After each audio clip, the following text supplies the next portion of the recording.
I did not put a balun at the feed point of my 20-meter inverted V dipole antenna as I did not have the raw materials to make one.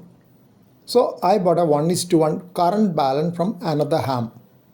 Before installing it for my 20-meter antenna, out of curiosity, I thought of having a closer look at it. It is rated for 1000 watt, though my radio is only 100 watt. A lower powered option was not available.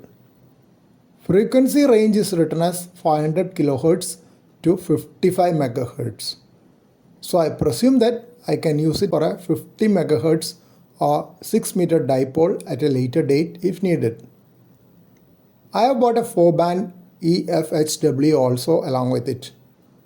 If that works out well, I will not need the current 20-meter dipole and I could repurpose this balun for 6-meter experiments in future.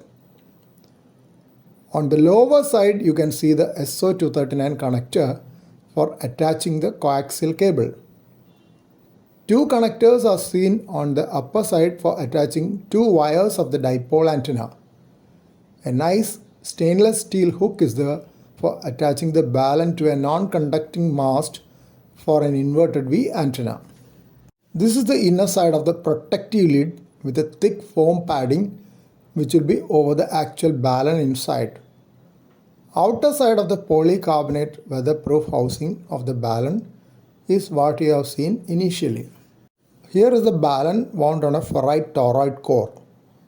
Looks like the winding is with a coaxial cable with outer protective sheath removed.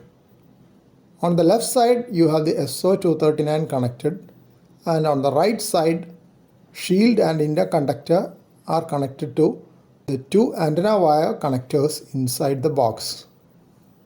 Nylon ties have been used to keep the toroid and windings in place. I will be trying out this balun only after a few days as I wish to install my EFHW first and test it.